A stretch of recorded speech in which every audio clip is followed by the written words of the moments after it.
අපිට පේනවා වෙළඳාමකට අවතීර්ණ වෙලා තියෙනවා යපස් අතිරික්ත වශයෙන් නිෂ්පාදනය කරන රටවල් වලට මේවා අලෙවි කිරීමක් සිදු කරනවා. ඒ තුල ඒගොල්ලෝ ලෝක වෙළඳාමක් නිර්මාණය කරගෙන තියෙනවා. එතකොට ලෝකයේ යපස් නිෂ්පාදනය සම්බන්ධයෙන් ඉදිරියෙන් ඉන්න රටවල් අපිට හඳුනා ගන්න පුළුවන්. චීනය, ඕස්ට්‍රේලියාව, බ්‍රසීලය වගේ රටවල් තමයි පෙරමුණේ පසු වෙන්නේ. අපි දැක්කා චීනය කියන්නේ ගල් අඟුරු නිෂ්පාදනයේදී ඉදිරියෙන් හිටපු රටක්. ඒ වගේම අපිට පේනවා යපස් නිෂ්පාදනයේදී චීනය ඉදිරි පෙළම පසු වෙන රටවල් අතර ඉන්නවා. ඒ වගේම බ්‍රසීලය සහ ඕස්ට්‍රේලියාව කියන රටවල් දෙක. දැන් යපස් අපනයනය ගත්තාම වෙළඳාම ලෝක වෙළඳාමට යපස් වැඩිපුරම සපයන්නේ ඕස්ට්‍රේලියාව. ඒකට එහෙම වෙනස්කම් එහෙම ලක්ෂණ මේ කාරණේ තුල අපිට හඳුනා ගැනීමේ හැකියාව තියෙනවා. අපි පොඩ්ඩක් ඒ ගැන ලියමු. මෙහෙම ලියන්නකො මම ඔයාලට ඉස්සලා මේ රටවල් ටික ලයිස්තුවක් වශයෙන් පෙන්නන්නම්. ඒතර ඔයගලන්ට බලා ගන්න ලීසි වී මේ යම් අවබෝධයක් ගන්න පුළුවන් මේ තියෙන්නේ ලෝකයේ යපස් නිෂ්පාදනයේ මෙට්‍රික් ටොන් වලින් 2015 14 දත්ත තමයි මේ ඉදිරිපත් කරලා තියෙන්නේ. ඒ නිසා දැන් තියෙන දත්ත මීට වඩා වෙනස් වෙන්න පුළුවන්. නමුත් ඔය විභාගයට ලියන්න අවශ්‍යතාවයක් ඇති වුණොත් මේ දත්ත ලියුවට කිසි ප්‍රශ්නයක් නැහැ. අදාළ වර්ෂය සඳහන් කරන්න ඕනේ හැබැයි. හරි බලන්නකෝ ලෝකයේ වැඩිපුරම යපස් නිෂ්පාදනය කරන රට බවට පත් වෙලා තියෙන්නේ චීනය. දෙවෙනි තැනට ඉන්නවා ඕස්ට්‍රේලියාව. ඊළඟට ඉන්නවා බ්‍රසීලය, ඉන්දියාව, රුසියාව, යුක්‍රේනය, දකුණු අප්‍රිකාව, එක්සත් ජනපදය, ඉරානය, කැනඩාව කියන රටවල් 10 තමයි ලෝකයේ යපස් නිෂ්පාදනයේ පෙරමුණේ පසු වන රටවල් 10 බවට පත් වෙලා තියෙන්නේ. එතකොට මෙතන විශේෂත්වයම තමයි මේ නැගෙනහිර ආසියාව නියෝජනය කරන චීනය තමයි ගල් අඟුරු නිෂ්පාදනයේදී ඉදිරියෙම හිටියේ අපි දැක්කා. ඒතකොට යපස් නිෂ්පාදනය සම්බන්ධිනුත් මෙයාම පෙරමුණේ ඉන්නවා. ඒ වගේම තමයි මේවා පරිභෝජනය කිරීමේදී, ඒ කියන්නේ යපස් පරිභෝජනය කිරීමේදී චීනය කියන රට භූගෝලීය ඒකකය ඉදිරියෙන් ඉන්න රටක් බවට පත් වෙලා තියෙනවා. හේතුව තමයි චීනයේ කාර්මික සංවර්ධනයක් වේගෙන් අත්කර ගනිමින් ඉන්නවා. ඒගොල්ලන්ගේ රටේ විශාල වශයෙන් කර්මාන්තමේ යපස් භාවිතා කරලා කරන කර්මාන්ත ආරම්භ වෙලා තියෙනවා. ඒ නිසා යපස් වලට තියෙන ඉල්ලුම දිනෙන් දින චීනයේ ආශ්‍රිතව වැඩිවීමක් තියෙනවා. විශාල වැඩිවීමක් තියෙනවා. සමස්තයක් විදිහට ගත්තාම ලෝකේ යපස් වලට තියෙන ඉල්ලුම ලෝකේ රටවල් වලින් කාලීන වැඩිවීමක් තමයි කොහොමත් පේන්නේ. නමුත් භූගෝලීය වශයෙන් ගත්තාම චීනය යපස් වලට කරන ඉල්ලුම දෛනිකව වර්ධනය වීමක් පෙන්වුම් කරනවා. හේතුව තමයි ඒගොල්ලන්ගේ කාර්මික සංවර්ධන තුළ යපස් අමුද්‍රව්‍යයක් ලෙස විශාල වශයෙන් භාවිත කිරීම කරන නිසා. ඊළඟට මම පෙන්නන්න යපස් අපනයනය කරන රටවල් 2016 දත්ත තමයි එතන ඉදිරිපත් වෙලා තින්නේ. රටයි ඇමරිකන් ඩොලර් බිලියන වලින් වටිනාකමයි ප්‍රතිශතයක් විදිහට ගෝලීය අපනයනයට සම්බන්ධ වෙන ප්‍රමාණය දක්වලා තියෙනවා. බලන්න ඕස්ට්‍රේලියාව තමයි පෙරමුණේ ඉන්නේ. මම කිව්වේ නේද? ඕස්ට්‍රේලියාව යපස් නිෂ්පාදනය කරනවා. ඕස්ට්‍රේලියාවේ විශාලම යපස් නිධිය විදිහට සැලකෙන්නේ හැමස්ලේ වැටිය. මේ හැමස්ලේ කඳු වැටිය නිෂ්පාදනය කරගන්න යපස් ටික තමයි ඕස්ට්‍රේලියාවේ ප්‍රමුඛ නිෂ්පාදන කලාපය බවට පත් වෙලා තියෙන්නේ. එතකොට ඒගොල්ලෝ නිපදවා ගන්න ටික අපනයනය කිරීම තමයි ප්‍රධාන වශයෙන් කරන්නේ. නේද? ඇමරිකන් ඩොලර් බිලියන 39.5ක වටිනාකමක් තියෙනවා. අවුරුද්දකට තමයි මේ දත් ඉදිරිපත් කරලා තියෙන්නේ. එතකොට ගෝලීය අපනයනයට බලන්න භාගයකට වඩා වැඩි දායකත්වයක් දීලා තියෙන්නේ මේ ඕස්ට්‍රේලියාව. ඊළඟ දෙවෙනි තැනේ අපනයනයේ ප්‍රමුඛයා බවට පත් වෙලා තියෙන බ්‍රසීලය. තුන්වෙනි තැනේ ඉන්නවා දකුණු අප්‍රිකාව. හතරවෙනි තැනේ කැනඩාව වෙනවා. ඔය විදිහට තමයි පළමු පෙළ දස දෙනා අපිට පේන්නේ අපනයන ලැයිස්තු තුල නියෝජනය වෙන ආකාරය. බලන්න මෙතන සමහර රටවල් තියෙනවා නිෂ්පාදනයේ ප්‍රමුඛය බවට පත් වෙච්ච රටවල්ම අපනයනයේ ප්‍රමුඛය බවට පත් වෙලා තියෙනවා. පොඩ්ඩක් මේ රටවල ස්තෝන් දිහා බලන්නකෝ. ඉන්දියාව ඉන්නවා, ඉරානය, ඊළඟට දකුණු අප්‍රිකාව, කැනඩාව, බ්‍රසීලය වගේ රටවල් නේ. මොන මම නිෂ්පාදනය ආයෙ පෙන්නනවා. බලන්න මේ එතන ඉන්දියාව ඉන්නවා. නේද? බ්‍රසීලියත් ඉන්නවා. ඊළඟට දකුණු අප්‍රිකාවත් ඉන්නවා. ඉරානයත් ඉන්නවා. නේද? කැනඩාවත් ඉන්නවා. මේ නිෂ්පාදනයේ ප්‍රමුඛත්වයේ ගත්ත සමහර රටවල් අපනයන ක්‍රියාවලියේදීත් අපිට පේනවා පළවෙනි 10 දෙනා අතර ඉන්න ආකාරය. හොඳයි එහෙමනම් අපි පොඩ්ඩක් මේ නෝට් එකක් ලියමු ඊයේ නවත්තපු තැනින් අලුත් ඡේදයක් විදිහට පටන් ගන්න.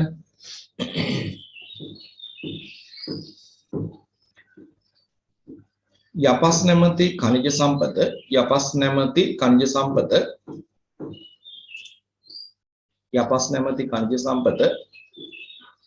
පිහිටා ඇති ලෝකේ රටවල් බොහෝමයක්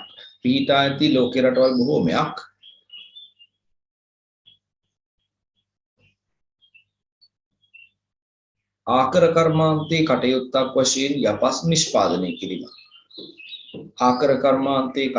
වශයෙන් යපස් නිෂ්පාදනය කිරීම.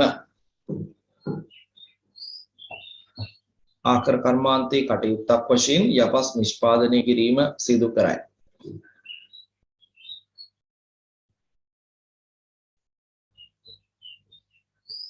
කර්මාන්ත රාශියකට අවශ්‍ය අමුද්‍රව්‍යයක් වන කර්මාන්ත රාශියකට අවශ්‍ය අමුද්‍රව්‍යයක් වන කර්මාන්ත රාශියකට අවශ්‍ය අමුද්‍රව්‍යයක් වන යකඩ හා වාණී නිෂ්පාදනය කෙරෙන කර්මාන්තයේ යකඩ හා වාණී නිෂ්පාදනය කෙරෙන කර්මාන්තයේ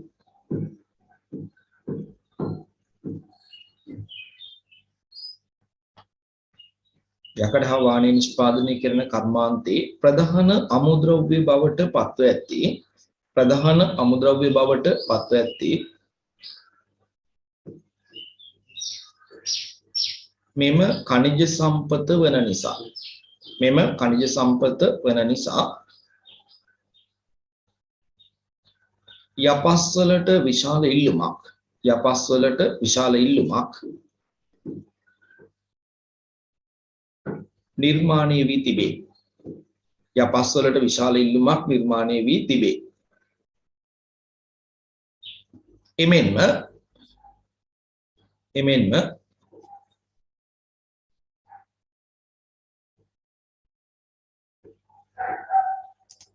එම ඉල්ලුම දෛනිකව විශාල වශයෙන් එම ඉල්ලුම දෛනිකව විශාල වශයෙන්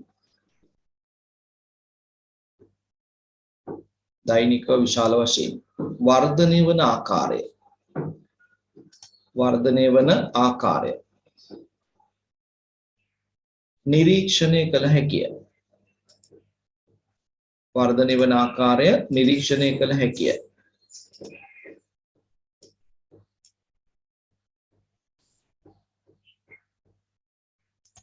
ලෝකයේ යපස් නිෂ්පාදනය කරන රටවල් අතර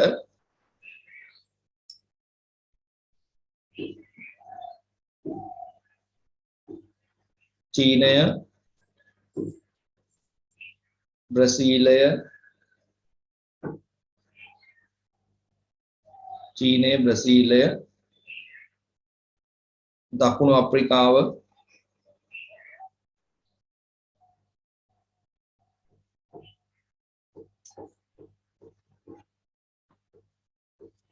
කැනඩාව,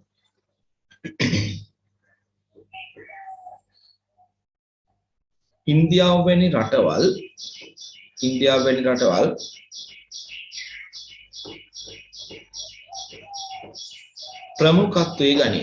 ප්‍රමුඛත්වයේ ගනී.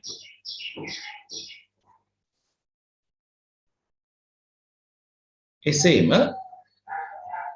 මෙම රටවල් අතිරික්ත වශයෙන් නිෂ්පාදනය කොට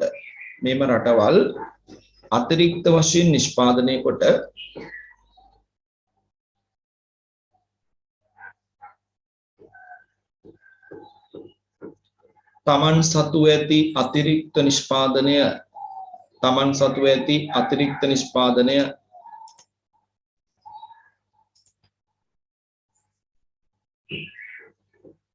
ලෝක වෙළඳපළට ඉදිරිපත් කිරීම නිසා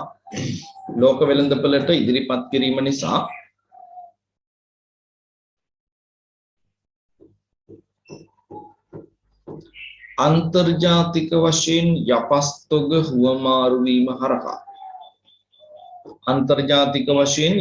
තොග හුවමාරු වීම හරහා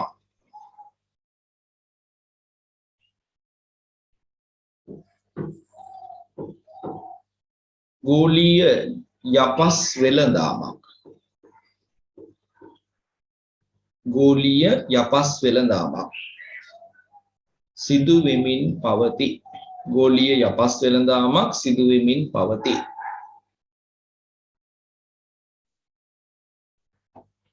මෙහිදී ප්‍රධාන නිෂ්පාදකයන් වන රටවල් ලෙස කටයුතු කරන රටවල් කීපයක්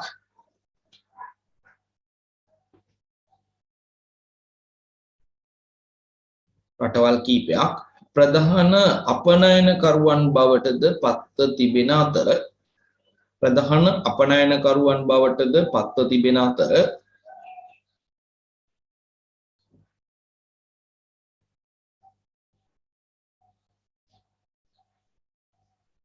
ආනයනකරුවන් බවට පත්ව ඇත්තේ ආනයනකරුවන් බවට පත්ව ඇත්තේ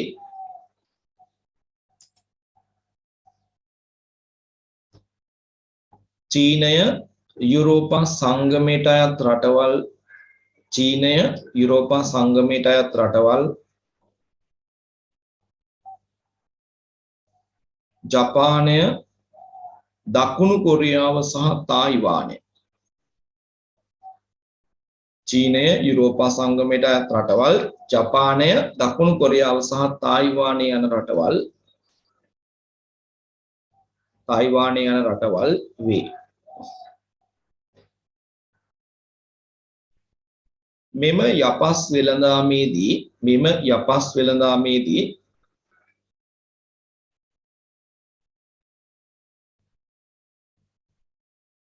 ප්‍රධාන අපනයනකරුවන් වශයෙන් කටයුතු කරන්නේ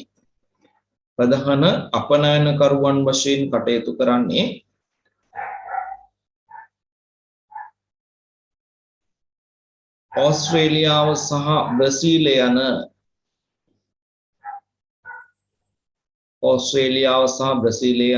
රටවල් දෙක වේ.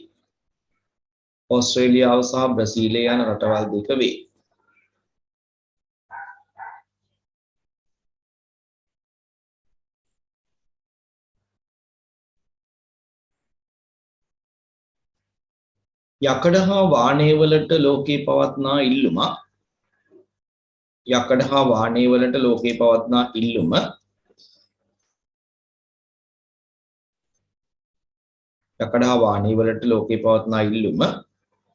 දෛනිකව වැඩිවීම නිසා ඒවා නිෂ්පාදනය කිරීමට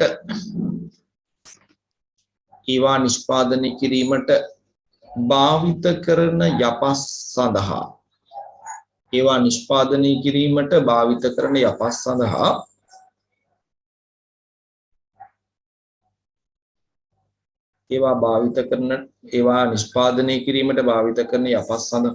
පවතින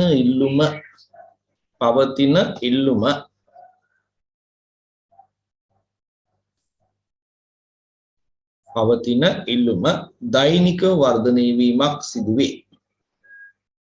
දෛනිකව වර්ධනය වීමක් සිදුවේ. හොඳයි, එහෙනම් ඔන්න අපි කතා කළා ලෝකේ යපස් වෙළඳාම සිද්ධ වෙන ආකාරය ගැන. ඊළඟට යපස් නිෂ්පාදනයේ ප්‍රමුඛ රටවල් කවුද? අපනයනයේ ප්‍රමුඛ රටවල් කවුද? ඒ වගේම මේ අපනයනය කරන තොග ටික ගෙන්වා ගැනීමේදී ප්‍රමුඛත්වය අරන් තියෙන රටවල් කවුද කියන එක කිව්වා. නේද? ආනයනකරුවන් විදිහට ප්‍රධාන වශයෙන් කටයුතු කරන රටවල් කීපයක් මම කිව්වා. චීනය, යුරෝපා සංගමයට අයිති රටවල්. එතන රටවල් තියෙනවා 26ක් විතර. ඒ රටවල් ටික ඊළඟට දකුණු කොරියාව, ජපානය, තායිවානය වගේ රටවල්. බලන්නකො මේ ඔක්කොම රටවල් ටික කාර්මික සංවර්ධනයක් වේගයෙන් අත් කරගත්ත රටවල්. කාර්මික රටවල් නෙමෙයි. ඒ අපිට පේනවා යපස් වලට ලොකු ඉල්ලුමක් ඇති කරලා තින්නේ මේ රටවල් වලින්. ඇයි? අපි දන්නවා මේ යපස් භාවිතා කරලා නිෂ්පාදනය කරන යකඩ ටික, එහෙම නැත්නම් වාණය ටික ඒ රටවල් වල කරන කර්මාන්තවල අමුද්‍රව්‍යයක්. නේද? මෝටර හදනවා මේ රටවල්, ගුවන් යාන නිෂ්පාදනය කරනවා, නැව් හදනවා. දැන් දකුණු කොරියාව තමයි ලෝකේ නැව් නිෂ්පාදනයේ ප්‍රමුඛත්වය අරන් තියෙන්නේ. නේද? ඒගොල්ලෝ සෑම දින 4කට වරක්ම ඇමරිකන් ඩොලර් බිලියන 80ක් විතර වටින නැව් හදලා ලෝක වෙළඳපොළට ඉදිරිපත් කරනවා. දකුණු කොරියාව. ඒ නිසා අද අපිට පේනවා ලෝකේ නැව් නිෂ්පාදනයේ ප්‍රමුඛම රට බවට පත් වෙලා තියෙන ඒගොල්ලෝ. ඉතින් ඒගොල්ලන් විශාල වශයෙන් යකඩ ආවානිතාලු අවශ්‍යයි. ඒ නිසා මේ යපස් ආශ්‍රිත මේ නිෂ්පාදනයට ලොකු ඉල්ලුමක් ඒගොල්ලෝ ඇති කරලා තියෙනවා. ඒ නිසා අපිට පේනවා ඒගොල්ලෝ යපස් ගෙන්වා ගැනීම කරන මේ වැඩේ කරගෙන යන්න. නේද? යකඩ හා වාණය නිෂ්පාදන කර්මාන්තේ පවත්වාගෙන යන්න. ඒ වගේම මේ මත යැපෙන අනෙක් කර්මාන්ත ඒගොල්ලෝ කරගෙන යන්න යපස් වලට විශාල ඉල්ලුමක් මේගොල්ලෝ ඇති කරලා තියෙනවා. නේද? ඊළඟට ජපානයත් එහෙමයි, චීනයත් එහෙමයි. චීනයේ යපස් නිෂ්පාදනය කරනවා. නමුත් නිෂ්පාදනය කරන ටික ඒගොල්ලන්ට මදි. ඒ නිසා ඒගොල්ලෝ මොකද කරන්නේ? අපනයනය කරන රටවල් වලින් විශාල වශයෙන් ඒගොල්ලෝ තොග ගෙන්වා ගැනීම කරනවා. හොඳයි. එතකොට අපි ওই ටික කතා කළේ. අපි එහෙනම් ලියමු අර දත්ත වගු කීපයක් අපි දැක්කනේ. නේද? මෙන්න මෙතන තියෙනවා යපස් නිෂ්පාදනය කරන රටවල් ටික. මෙන්න මේ රටවල් ලයිස්තුව ලියමු. 2014 වන විට ලෝකේ ප්‍රමුඛ යපස් නිෂ්පාදකයින් 10 දෙනා කියලා ලියලා රටවල් 10 ලියන්න. 2014 වන විට ලෝකේ ප්‍රමුඛ යපස් නිෂ්පාදකින් 10 දෙනා. ලෝකේ ප්‍රමුඛ යපස් නිෂ්පාදකින් 10 දෙනා. එහෙම කියලා මේ වගුව ලියන්න වගු ගහන්න ඉරි ගහන්න ඒවා පස්සේ වෙලාව ගන්න නිෂ්පාදනයේ මෙට්‍රික් ටොන් වලින් බව පෙන්නලා රට මොකද්ද කියලා පෙන්නලා පෙළට මෙහෙම දෙපැත්තට ලියන්නකො කොලම් දෙකකට වෙන්නේ පස්සේ ඉරි ගහලා හදාගන්න. චීනය 1500යි, ඕස්ට්‍රේලියාව 660යි, බ්‍රසීලය 320යි, ඉන්දියාව 150යි, රුසියාව 105යි, යුක්‍රේනය 82යි, දකුණු අප්‍රිකාව 78යි, ඇමරිකා එක්සත් ජනපදයේ 58යි, ඉරානය 45යි, කැනඩාව 41යි. හරි විනාඩියකට අඩු කාලයක් දෙන්නම් උපන් කරලා මේක ලියා ගන්න.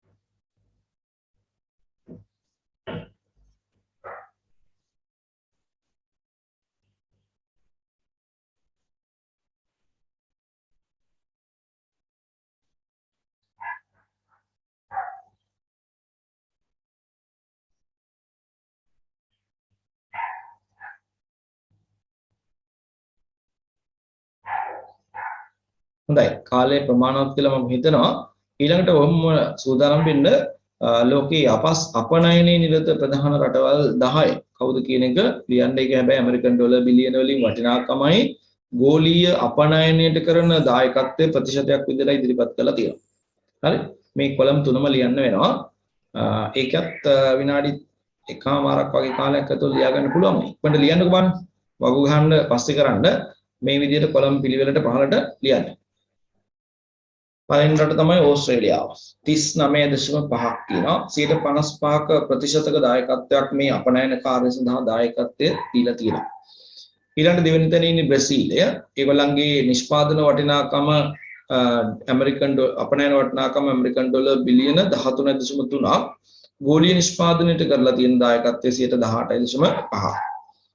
දකුණු අප්‍රිකාව 3.6ක් ඇමරිකන් ඩොලර් බිලියන වලින් උපයනවත් මේ කියන අපනයනකාරයේදී ඒ වගේම ගෝලීය නිෂ්පාදනයට 5ක් විතර සම්බන්ධ වෙන්නේ දකුණු අප්‍රිකාව.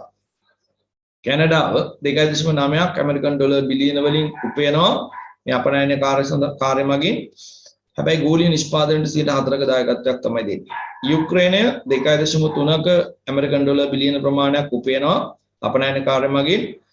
ප්‍රතිශතයේ ගෝලීය නිෂ්පාදනයට ගෝලීය අපනයන ක්‍රියාවලට සම්බන්ධ වෙන ප්‍රමාණය 3.2යි.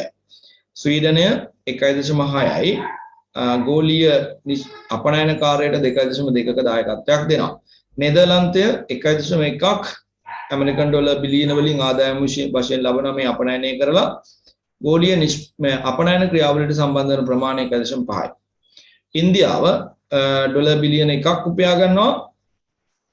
ඒ වගේම ගෝලීය නිෂ්පාදනයට නැත්නම් ගෝලීය අපනයන ක්‍රියාවලියට සම්බන්ධ වෙන ප්‍රමාණය 1.4යි. ඉරානය ඩොලර් 0.8යි ගෝලීය අපනයන ක්‍රියාවලියට 1.2ක දායකත්වයක් දෙනවා. චිලි රටෙත් 0.8ක දායකත්වයක් තියෙනවා මේ ආදායමක් ලබනවා අපනයන කාර්යයට 1.2ක දායකත්වයක් ලබා ගන්න. ඔය ටික තමයි එතකොට අපිට හඳුනා ගන්න තියෙන්නේ මේ යපස් නිෂ්පාදනයේ වෙළඳාම අපනයනයේ ආනයනයේ කියන කාරණා සම්බන්ධයෙන්. අපි එනම් යපස් ගල් අඟුරු khනිජ තෙල් කියන ප්‍රධාන khනිජ සම්පත් තුනක නිෂ්පාදනයේ ව්‍යාප්තික ප්‍රදේශ ඊළඟට නිෂ්පාදනයේදී ප්‍රමුඛත්වයේ ගන්න රටවල් වෙළඳාමේදී අපනයනය කරන ප්‍රධාන රටවල් ආනයනය කරන ප්‍රධාන රටවල් මේ කාරණා ගැන තමයි අපි කතා බහ කිරීම කළේ. ඊළඟට වෙළඳාමේදී ඇතිවලා තියෙන විශේෂිත ලක්ෂණ ඒ තැන්වලදී අපි කතා බහ කිරීම කළා වෙන වෙනම. අපි දැන් මේ මාතෘකාවේ අවසාන මාතෘකාවට යන්න හදනවා ආකර කර්මාන්තයේ ආශ්‍රිත ප්‍රවණතා සහ ගැටලු. ආකර කර්මාන්තයේ ආශ්‍රිත ප්‍රවණතා සහ ගැටලු. මේ මාතෘකාවෙන් මේ පාඩම අවසන් වෙනවා. අපි දින දෙකක් ඇතුළත මේ පාඩම අවසන් කරන්න අවශ්‍ය කරන විශාල වැඩ කොටසක් කරගත්ත මේ අවසාන අවස්ථාවට තමයි අපි ඇවිල්ලා තියෙන්නේ. හොඳයි. එතකොට මාතෘකාව ලියන්න ආකර කර්මාන්තයේ ආශ්‍රිත ප්‍රවණතා සහ ගැටලු. ආකර කර්මාන්තයේ ආශ්‍රිත ප්‍රවණතා සහ ගැටලු. හොඳයි. අපි බලමු මොනවද මේ ප්‍රවණතා කියලා කියන්නේ. අපි දන්නවා ආකර කර්මාන්තය කියන දේ ලෝකයේ මේ ඊයේ පෙරේදා ආරම්භ වෙච්ච කර්මාන්තයක් නෙමෙයි. නේද? මිනිස්සු ඉතා ඈත අතීතයේ ඉඳලා කරගෙන ආපු කර්මාන්තයක්. එතකොට අර මුල් කාල සීමාවන් වල මේ ආකර කර්මාන්තයේ කටයුතු සිද්ධ වෙච්ච ආකාරයයි වර්තමානයේ වෙනකොට මේ ආකර කර්මාන්තයේ කටයුතු සිදුවන ආකාරය කියන දෙක සංසන්දනාත්මක අධ්‍යයනය කළාම අපිට මේ දකින්න ලැබෙන කාලය හා සම්බන්ධ වෙච්ච වෙනස්කම් ටික තමයි අපි කියන්නේ ආකර කර්මාන්තය ආශ්‍රිත කාලීන ප්‍රවණතා නැත්නම් ප්‍රවණතා කියලා අදහස් කරන්නේ. එතකොට එදා සිද්ධ වෙච්ච විදිහයි අද කරන විදිහයි අතර ඒ දෙක අතර සංසන්දනය කිරීමක් කළාම අපිට යම් අලුත් දේවල් පේනවා. අන්නේ පේන දේවල් තමයි ප්‍රවණතා කියලා කියන්නේ. එහෙමනම් අපි මේ ප්‍රවණතා මොනවද කියලා කතා කරන්න කලින් ඉස්සෙල්ලා ප්‍රවණතා කියන එකේ පුංචි හැඳින්වීමක් ලියමු. ඔතන මාතෘකා දෙකක් නේ යන්නේ, ගැටලු ප්‍රවණතා දෙකක් නේ. ඒ නිසා ඉස්සෙල්ලා තරු ලකුණක් දාලා ප්‍රවණතා කියලා අනුමාතෘකාවට අරගෙන මේ කාරණා ටික ලියන්න. මේ විස්තරය ලියන්න. ලියන්න ආකර කර්මාන්තය දීර්ඝ ඉතිහාසයක් ඇති. ආකර කර්මාන්තය දීර්ඝ ඉතිහාසයක් ඇති මානව ආර්ථික කටයුත්තක් වේ. ආකර කර්මාන්තය දීර්ඝ ඉතිහාසයක් ඇති මානව ආර්ථික කටයුත්තක් වේ.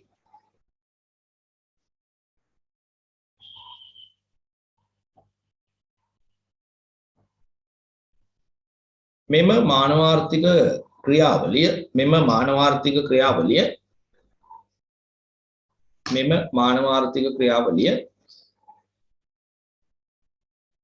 අතීතයේ සිදු වූ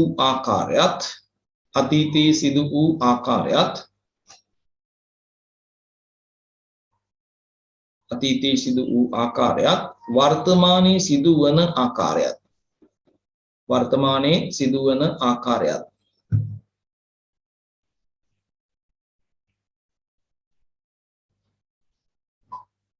සංසන්දනාත්මකව අධ්‍යයනය කරන විට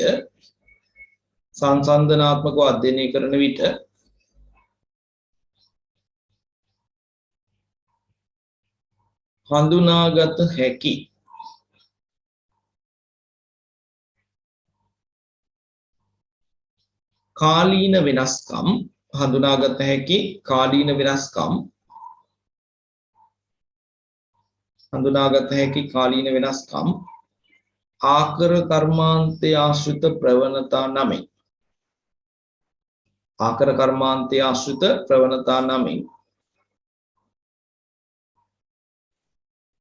ආකර කර්මාන්තය ආශ්‍රිත ප්‍රවණතා නමින් හැඳින්වේ.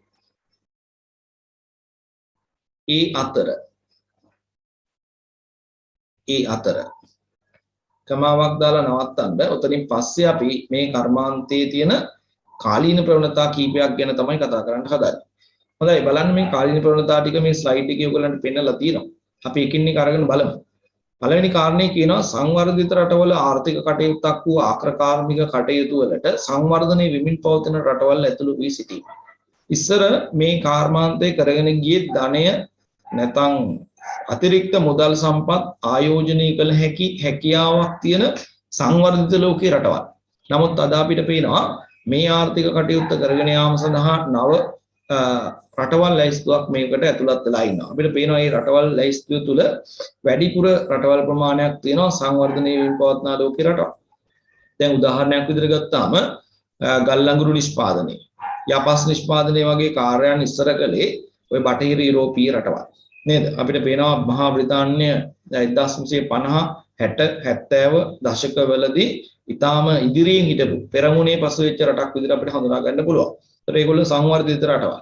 හැබැයි අද අපිට පේනවා මේගොල්ලන්ගේ මේ ගල් අඟුරු යපස් වගේ දේවල් නිෂ්පාදනය කරන කාර්යයට සියන දායකත්වයේ යම් ප්‍රමාණ වලින් අඩු වෙලා මේ කර්මාන්තයට අලුතෙන් ආපු ඉන්දියාව වගේ රටවල් බොහෝම වේගයෙන් ඉස්සරහට එනවා. නේද? මේ කර්මාන්තය තුළ බොහොම වේගයෙන් ජනප්‍රිය වෙමින් තියෙන බවක් අපිට පේනවා. ඒ නිසා අපිට කියන්න පුළුවන් කාරණේ තමයි සංවර්ධිත රටවල් වලට සීමා වෙච්ච ආර්ථික කටයුත්තක් වෙච්ච මේ කාර්යයේදී වර්තමානයේ වෙනකොට සංවර්ධනයෙන් පවතින රටවල් පවා ඉදිරියට ඇවිල්ලා කටයුතු කරන බවක් පේනවා. නේද? හොඳයි එහෙනම් අපි පළවෙනි කාරණේ ලියමු. 1. සංවර්ධිත රටවල ආර්ථික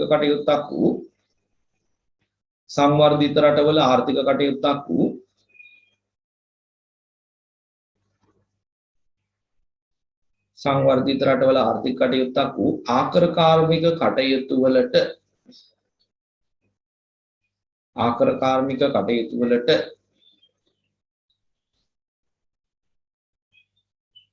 සංවර්ධනය වෙමින් පවත්නා රටවල් ඇතුළත් වීම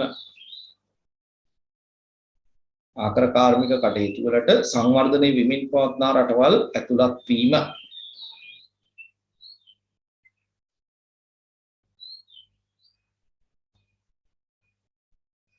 උදාහරණයක් ලියන්න උදාහරණ ගල් අඟුරු යපස් වැනි ඛනිජ සම්පත් ගැනීමේදී ගල් අඟුරු යපස් වැනි ඛනිජ සම්පත් ගැනීමේදී ගල් අඟුරු යපස් වැනි ඛනිජ සම්පත් ගැනීමේදී බ්‍රිතාන්‍ය ප්‍රමුඛ බටහිර යුරෝපීය රටවල් බ්‍රිතාන්‍ය ප්‍රමුඛ බටහිර යුරෝපීය රටවල්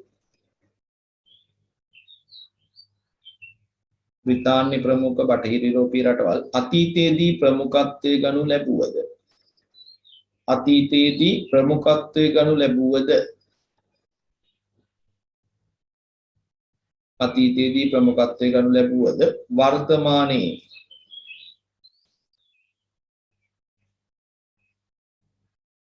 වර්තමානයේ මෙම කර්මාන්තයට අලුතින් එකතු වූ සංවර්ධනය වෙමින් පවතින මෙම කර්මාන්තයට අලුතින් එකතු වූ සංවර්ධනය වෙමින් පවතින ඉන්දියාව වැනි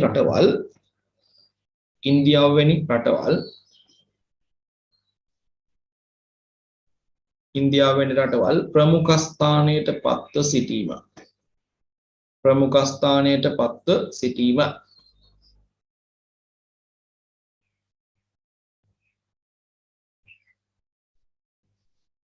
ඔන්න එක ප්‍රවණතාවයක් ස්වභාවය. ඊළඟට දෙවෙනි කාරණේ කියනවා බලන්න අඩු ලෝහ ප්‍රමාණයක් අන්තර්ගත ඛනිජ නිදි පවා කැණීමට ලක් කිරීම. ඔයාලා දැක්කා ගල් අඟුරු වල තියෙන කාබන් ප්‍රතිශතය මත වර්ගීකරණය කරනකොට ෆීට් කියලා වර්ගයක්. අන්තිම බාලම් වර්ගයේ මේ ගල් අඟුරු වර්ගය නේද? ෆීට් ජීර්ණක ගල් අඟුරු නැත්තම් ෆීට් කියලා තමයි කිව්වේ. එතකොට මේ ෆීට් කියන වර්ගය ලෝකේ හැරීමේ කරන්නේ නැහැ. හේතුව තමයි අර මේ කාබන් ප්‍රතිශතය ඉතා ඉහළ ප්‍රජතු ගල් අඟුරු වගේ දහනය කිරීමෙන් ඉහළ තාපජනිත අගයක් මේ මගෙන් ගන්න බෑ. කාබන් ප්‍රමාණය අඩු නිසා. නිසා ලෝකයේ මිනිස්සු මේව හැරුවේ නැහැ. නේද? මේව පැත්තකට දාලා තිබුණා රජතු ප්‍රජතු ඊළඟට ලිග්නයිට් වගේ මේ දේවල් මේ හැරලා Tamanට අවශ්‍ය කරන බල ශක්තිය සම්පාදනය කරගන්න කර්මාන්ත වලට කියන අවශ්‍ය කරන අමුද්‍රව්‍ය සපයා ගන්න පාවිච්චි කළා. ඊළඟට යපස් නිෂ්පාදනය අපි දැක්කා බාලම් වර්ගයේ යපස් විදිහට සැලකුණේ යකඩ ප්‍රතිශතය 30ට 40ට වඩා අඩු සිඩරයිට් කියන වර්ගය. නේද? මේ සිඩරයිට් වර්ගයේ යපස් නිදි පවා ලෝකයේ කැණීම් කටයුතුට ලක් වෙන්නේ නැහැ අතීතයේ. හේතුව තමයි ඒවා හාරන්න යම් පිරිවැයක් දරුවාම ඒ දරණ පිරිවැයවත් පියව ගන්න බෑ. ඒ හාරලා මතු පිටට ගන්න යපස් ටිකේ තියෙන යකඩ ටික වෙන් කරගත්තාම. ඒතර පිරිවැය අධිකයි පාඩු නිසා මිනිස්සු ලෝකේ හැරුවේ නැහැ. හැබැයි අපිට පේනවා ලෝකේ යපස් නිෂ්පාදනයේ ගල් අඟුරු නිෂ්පාදනයේ නිරත රටවල් වල අර හොඳ වර්ගයේ යපස් නිදි ගල් අඟුරු නිදි දැන් හාරලා අවසන් වෙමින් යන තත්ත්වයක් තියෙනවා. එතකොට ඒ රටවල් තාමත් මේ අමුද්‍රව්‍ය මත පවත්වාගෙන යන කර්මාන්ත කරගෙන යනවා. ඒවට මේ අමුද්‍රව්‍ය සපයා ගැනීම පිළිබඳ ගැටලුවකට මුහුණ පාලා ඉන්නවා. ඒ වගේම සමහර රටවල් මේවා නිෂ්පාදනය කරලා අපනයනය කළා යම් ලොකු ආදායමක් කලින් ලැබුවා. දැනුත් ඒ ආදායම ලබන්න බලාපොරොත්තුවක් තියෙනවා. මෙන්න මේ කාරණා නිසා මේගොල්ලෝ දැන් සිද්ධ වෙලා තියෙනවා අර හොඳ වර්ගයේ නිදි අවසන් වීමත් එක්ක කාලයකට ඉහත අතහැරලා දාපු ඒ පැත්තවත් බලපු නැති බාල වර්ගයේ ඛනිජ නිදි දැන් හාරලා ඒවා හොදලා පිරිසිදු කරලා සමහරලාට අවශ්‍ය ටික විතරක් වෙන් කර ගැනීම කරලා මේ අපනයන කාර්යයට යොමු වෙනවා නම් ඒ අපනයන කටයුතු වලට යොමු කරනවා. ඒ නැත්නම් තමන්ගේ රටේ කර්මාන්ත වලට පාවිච්චි කරන්න අවශ්‍යතාවයක් ඇති වෙලා තියෙනවා නම් හිඟ වෙලා තියෙනවා නම් අර බාල වර්ගයේ යපස් නිදි පව හාරලා තමන්ට අවශ්‍ය කරන අවශ්‍යතාවය සම්පූර්ණ කරගන්න කටයුතු කරන බව පේනවා. එහෙනම් අපි දෙවෙනි එකට යමු. කියන්න අඩු ලෝහ ප්‍රමාණයක් අන්තර්ගත වන අඩු ආර්ථික වටිනාකමක් ඇති අඩු ලෝහ ප්‍රමාණයක් අන්තර්ගත වන අඩු ආර්ථික වටිනාකමක් ඇති ඛනිජ නිදි පවා කැණීමට ලක් කිරීම. खनिज निधि පවා කැණීමට ලක් කිරීම.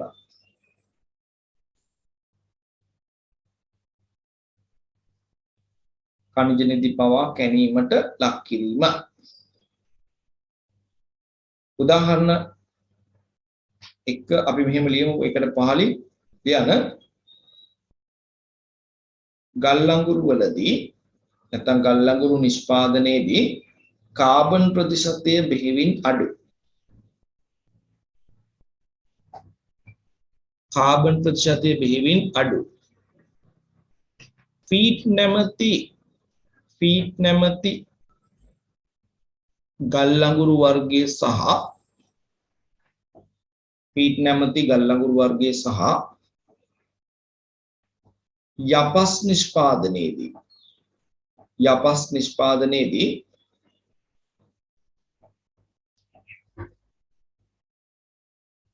යකඩ ප්‍රතිශතය බෙහෙවින් අඩු.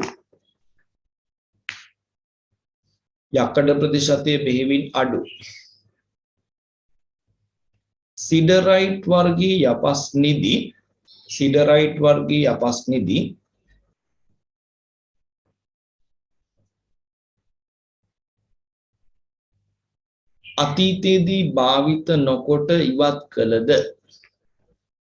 අතීතයේදී භාවිත නොකොට ඉවත් කළද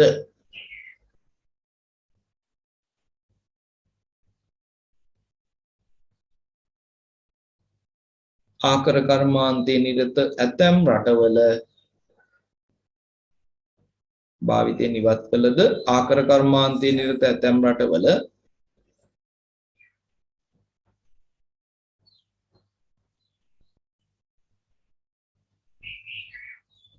ආර්ථික වටිනාකමින් වැඩි යපස් ගල් අඟුරු වැනි ඛනිජ සම්පත් අවසන් වීමත් සමග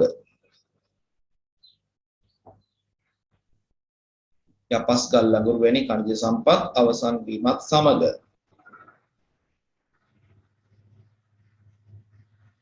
මෙම ඛනිජ නිධි පවා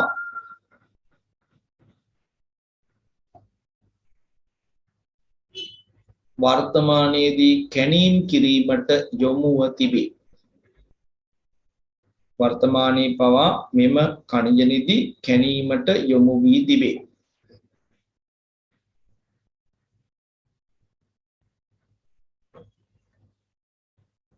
හොඳයි. ඊළඟට බලන්න තුන්වෙනි ප්‍රවණතාවයේ තියෙනවා ආකර කර්මාන්තය ආශ්‍රිත ප්‍රදේශවලම ඉදිවෙච්ච කර්මාන්තශාලා දැන් ඔන්න ඉන් බැහැර ප්‍රදේශවල ආරම්භ වීම සිද්ධ වෙනවා. දැන් අපි දන්නවා එතකොට කර්මාන්ත ස්ථානගත වීමේදී ආකර කර්මාන්තයේ නිෂ්පාදන සපයා ගැනීම පිළිබඳව ඉස්සර සැලකිල්ලට ගත්තා.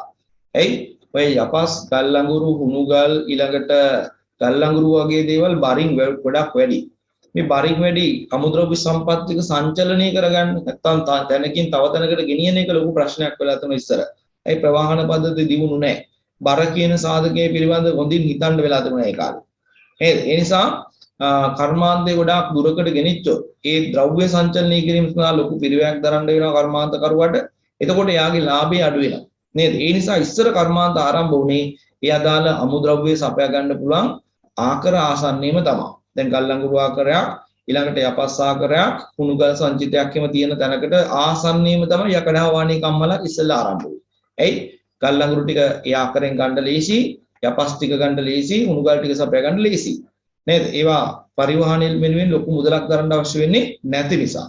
හැබැයි දැන් අපිට පේනවා දුම්රිය පරිවහනය වගේ දේවල් ලෝකේ නිර්මාණය වෙලා තියෙනවා. ඒවා ඊටාම කාර්යක්ෂම වෙලා තියෙනවා. ඒ නිසා ඕනිම දුරක් ඕනි බරක් පටවගෙන ඇදගෙන යාමේ හැකියාව දුම්රියට තියෙනවා. නේද? මේ වගේ ප්‍රවාහන පද්ධති ලෝකේ නිර්මාණය වීමේ ප්‍රතිඵලය තමයි මේ තුන්වෙනි කාරණේ විතර කතා කරන්නේ. නේද? ආකර කර්මාන්තයේ ආසලම ඉදිවෙච්ච ඇතැම් කර්මාන්තශාලා මේ පරිවහන පද්ධති වල දියුණුවත් සමග අපිට පේනවා ආකර කාර්මික ප්‍රදේශ වලින් බැහැරව ආරම්භ වීම සිද්ධ වෙලා තියෙනවා. එහෙනම් අපි තුන්වෙනි කාරණේට යමු. ආකර කර්මාන්තය ආශ්‍රිත විදූ කර්මාන්තශාලා. ආකර කර්මාන්තය ආශ්‍රිතව ඉදි වූ කර්මාන්තශාලා. ඉන් බැහැරව ආරම්භ වීම. ඉන් බැහැර ප්‍රදේශවල ආරම්භ වීම. ඉන් බැහැර ප්‍රදේශවල ආරම්භ වීම. හරි ලියන්න යටතේ ප්‍රවාහන පද්ධති ප්‍රවාහන පද්ධති දියුණු නොවූ අතීතයේ ප්‍රවාහන පද්ධති දියුණු නොවූ අතීතයේ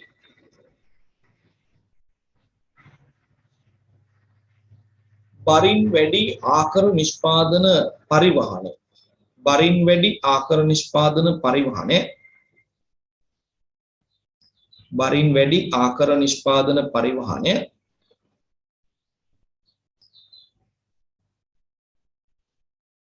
ගැටලුවක් වූ නිසා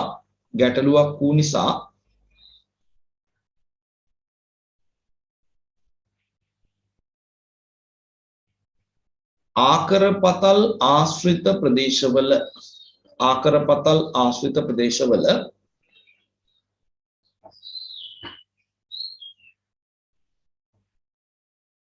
නිෂ්පාදන කම්හල් ඉදිවීමේ ස්වභාවයක් පැවතියද නිෂ්පාදන කම්හල් ඉදිවීමේ ස්වභාවයක් පැවතියද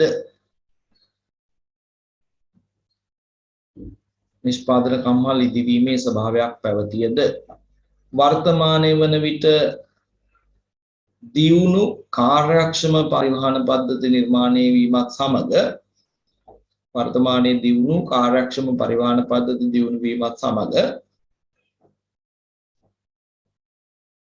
ආකර කාර්මික ප්‍රදේශවලින් බැහැර ප්‍රදේශවල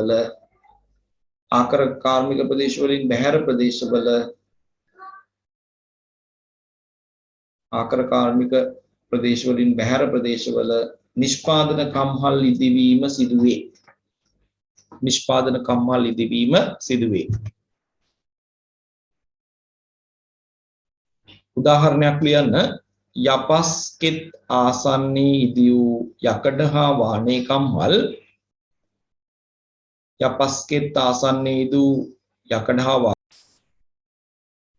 අපි කියාගෙන ආවේ මේ මානව ශ්‍රමයේ මත සිදු කළ කර්මාන්තයේ මේ වන විට දියුණු තාක්ෂණික ශිල්පීන් මෙවලම් භාවිතයෙන් සිදු කරනවා කියන කාරණේ.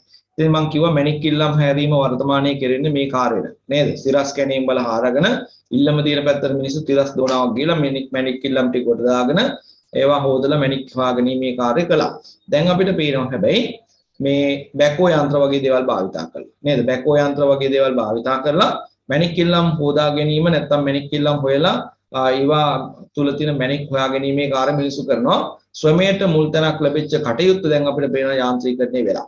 නේද? එතකොට මේ ආකර කර්මාන්තයේ අනිකුත් නිෂ්පාදන බිහි කරන කාර්යයත් එහෙමම තමයි. ඉස්සෙල්ලා මිනිසුන්ගේ ශ්‍රමය යොදාගෙන තමයි නිෂ්පාදන කටයුතු කරන්නේ. ගල්ලංගුර හැරුවෙත් එහෙමයි, යපස් හැරුවෙත් එහෙමයි. නේද? ඒ වගේ කාර්යයක්. හැබැයි කණිජ තෙල් කැණීම කියන එකට ශ්‍රමයට වඩා යාන්ත්‍රීකරණය ඉදා ඉඳලම යොදාගෙන තිබුණා.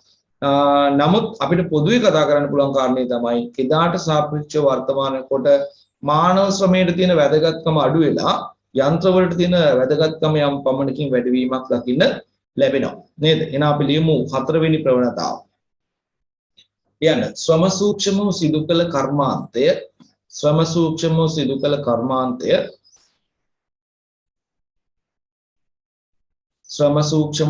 කර්මාන්තය ප්‍රාග්ධන සූක්ෂම කර්මාන්තයක් බවට පත්වීම. ශ්‍රම සූක්ෂමව සිදු කළ කර්මාන්තය ප්‍රාග්ධන සූක්ෂම කර්මාන්තයක් බවට පත්වීම. ශ්‍රම සූක්ෂමව සිදු කළ කර්මාන්තය ප්‍රාග්ධන සූක්ෂම කර්මාන්තයක් බවට පත්වීම. ඒක විස්තර කරමු මෙහෙම. අතීතයේදී ආකර කාර්මික කටයුතු සඳහා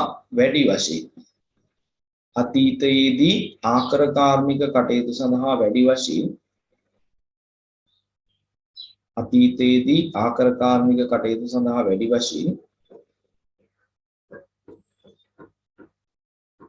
මිනිස් ශ්‍රමය යොදාගත්තද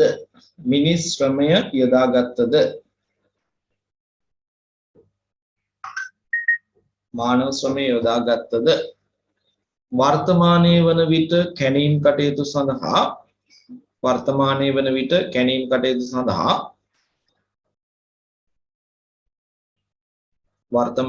විට කැණීම් කටයුතු සඳහා මානව ශ්‍රමයට වඩා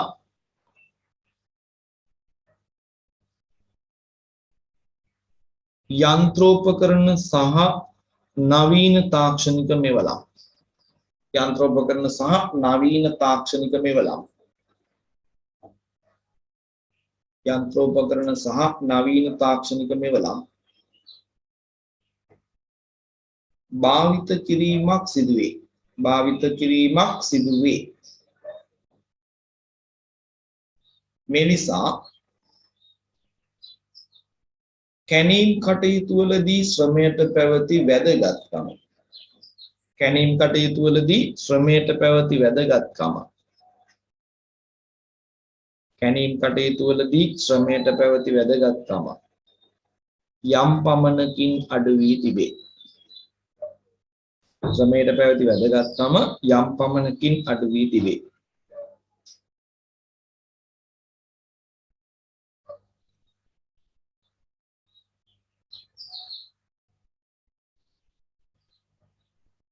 හොඳයි හතරවෙනි අතෙන්ට උදාහරණයක් ලියන්න මැණික් පතල් කර්මාන්තයේ යන්ත්‍රෝපකරණ භාවිතයෙන් නැත්නම් බැකෝ යන්ත්‍ර භාවිතයෙන් සිදු කිරීම කියන්නේ මැණික් පතල් කර්මාන්තය යන්ත්‍රෝපකරණ භාවිත කරමින් සිදු කිරීම. ඊළඟට තව උදාහරණ ගත්තා කියන්නේ මිනිරන් නිෂ්පාදන කර්මාන්තයේ යාන්ත්‍රීකරණය වීම.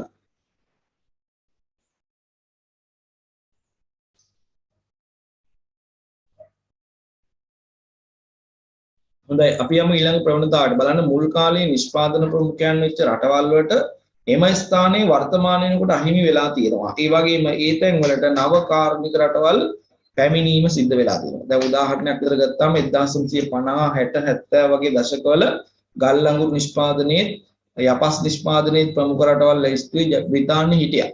නේද? මහා බ්‍රිතාන්‍ය හිටියා. කනිතෙල් නිෂ්පාදනයේත් එහෙමයි. හැබැයි අද අපිට පේනවා මහා බ්‍රිතාන්‍ය කියන රට කණිය තෙල් වලත් ගල් අඟුරු වලත් යපස් නිෂ්පාදනයේත් ගත්තාම පළවෙනි 10 දෙනා අතරට ඉන්න හැකියාවක් යාට ලැබිලා නැහැ. ඒකට හේතුව තමයි කාලෙකින් ඉඳන් මේ සම්පත් උපයෝජනය කළා රටේ තියෙන මේ සම්පත් වලින් විශාල ප්‍රමාණයක් මේගොල්ලෝ ඒව භාවිත කළ අවසానයි. ඒ නිසා මේ ඉතුරුවට තියෙන ප්‍රමාණය නිෂ්පාදනකාරයට යොදා ගැනීම තුළ ඒගොල්ලන්ට අර ලෝකීය ප්‍රමුඛයන් අතරට පැමිණීමේ අවස්ථාව හිමි කරලා තියෙනවා. නේද? ඒ නිසා අපිට එහෙම තත්ත්වයක් මේ ප්‍රවණතාව තුළ හඳුනා ගන්න හැකියාව තියෙනවා. අපි ලියමු මේක පස්වෙනි කාරණේ. අතීතයේ නිෂ්පාදන ප්‍රමුඛයන් බවට පත් වූ ඇතැම් රටවල්. අතීතයේ නිෂ්පාදන ප්‍රමුඛයන් බවට පත් වූ ඇතැම් රටවල්. අතීතයේ නිෂ්පාදන ප්‍රමුඛයන් බවට පත් වූ ඇතැම් රටවල් වර්තමානයේදී පළමු පෙළ නිෂ්පාදකින් අතර නියෝජනය නොවීම. පළමු පෙළ නිෂ්පාදකින් අතර නියෝජනය නොවීම.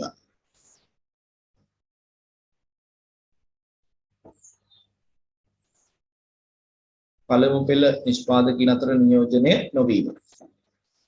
අපි ලියමු මේක පැහැදිලි කළා මෙහෙම. ඇතැම් රටවල් දැනට දශක ගණනාවකට පෙර සිටම ඇතැම් රටවල් දැනට දශක ගණනාවකට පෙර සිටම දශක ගණනාවකට පෙර සිටම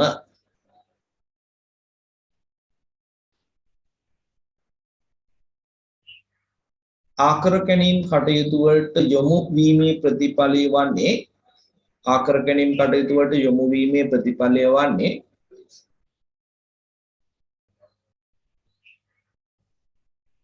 එම රටවල් සතුව පවතින ඛනිජ නිධි එම රටවල් සතුව පවතින ඛනිජ නිධි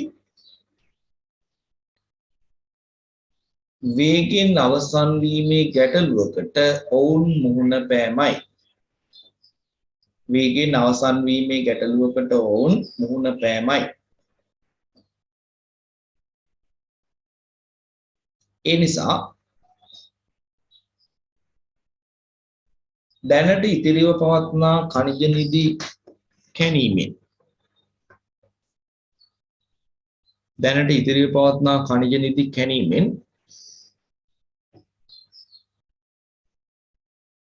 නිෂ්පාදන ධාරිතාවෙන් පළමු ස්ථානයට නිෂ්පාදන ධාරිතාවෙන් පළමු ස්ථානයට නිෂ්පාදන ධාරිතාවෙන් පළමු ස්ථානයට පැමිණීමට පළමු ස්ථානයෙන් පැමිණීම පළමු ස්ථානයට පැමිණීමට එම රටවලට නොහැකි වී තිබේ.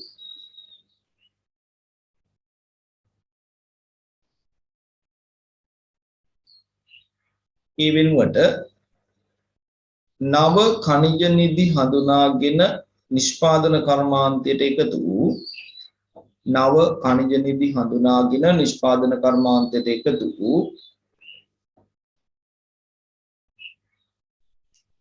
නව රටවල් නිෂ්පාදන කර්මාන්තයට එකතු වූ නව රටවල්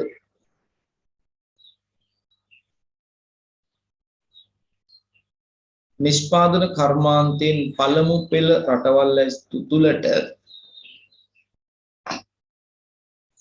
පළමු පෙළ රටවල් තුලට පැමිණ තිබේ.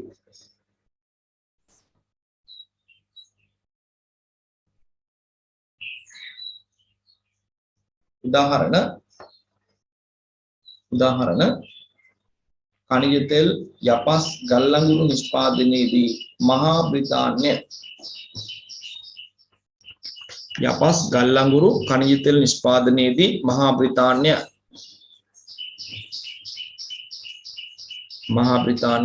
පළමු පෙළ 10 දෙනා අතර නියෝජනය නොවීම. පළමු පෙළ 10 දෙනා අතර නියෝජනය නොවීම.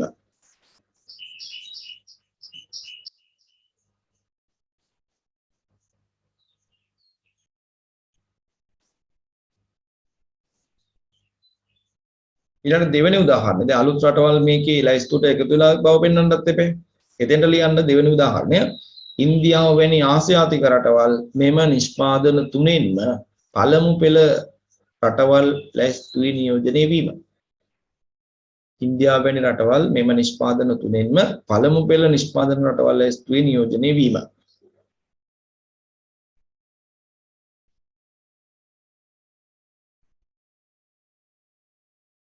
හොඳයි ඊළඟ ප්‍රවණතාවට යනවා නිෂ්පාදන කර්මාන්ත ස්ථානගත වීමට බලපෑ සාධකයක් ලෙස ඛනිජ නිධි ආශ්‍රිත ප්‍රදේශවල වැදගත්කම අඩු වෙලා තියෙනවා. ඒ කියන්නේ අර කලින් කාරණේම තමයි. ඒ කියන්නේ මේ අමුද්‍රව්‍ය සම්පත් සංචලනය කරන්න මිනිස්සු ලෝකේ ක්‍රම හොයාගත්තානේ. දැන් ඛනිජ තෙල් වගේ දේවල් නම් නල මගින් දිගු දුරක් පරිවහනය කරන්න පුළුවන්. නේද? මේ වගේ දේවල් නිසා ඛනිජ නිධි ආශ්‍රිතවම කර්මාන්ත ඉදිවීමේ අවශ්‍යතාවයක් වර්තමානයේකට ඇතිලා නැහැ. හරි? ඒක තමයි මේ කියන්නේ. ඒක කලින් අපි කතා කළා. නිසා ඔක ওই විදිහටම ආයිලියන්න නිෂ්පාදන කර්මාන්ත ස්ථානගත වීමට බලපෑම් සාධකයක් ලෙස ඛනිජ නිධි වල වැදගත්කම අඩු වීම. නිෂ්පාදන කර්මාන්ත ස්ථානගත වීමට බලපෑම් සාධකයක් ලෙස ඛනිජ නිධි වල නැත්නම් ඛනිජ නිධි පවතින ප්‍රදේශවල වැදගත්කම අඩු වීම.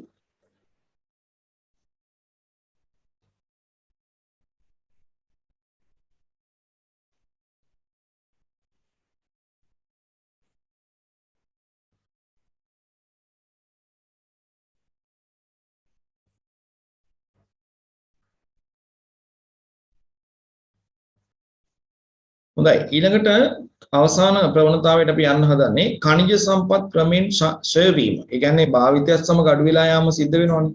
මේ නේද? ස්වභාවික පරිසර නිර්මාණය කළ තැන් මේ ඛනිජ සම්පත් බොහෝමයක් ආකාර කර්මාන්තේ හරගන්න බොහෝමයක් දේවල් භාවිතයත් එක්ක ක්ෂය වෙලා යනවා. දැන් උදාහරණ මම කලිනුත් කිව්වා ඛනිජ තෙල් මේ වෙනකොට හොයාගෙන තියෙන ඛනිජ තෙල් නිදි වලින් 70%ක් විතර මේ වෙනකොට පාවිච්චි කරලා ඉවරයි. තව තියෙන 30%ක් විතර වූ ප්‍රමාණයක්. එතකොට මේ 125 හෝ 30 ප්‍රමාණය ඉදිරි කාලයකදී භාවිතා කළ යම් දවසකදී අවසන් වෙයි. නේද? ඒ අවසන් වීම සිද්ධ වෙනවා. මේවා ක්ෂය වෙන සම්පත්.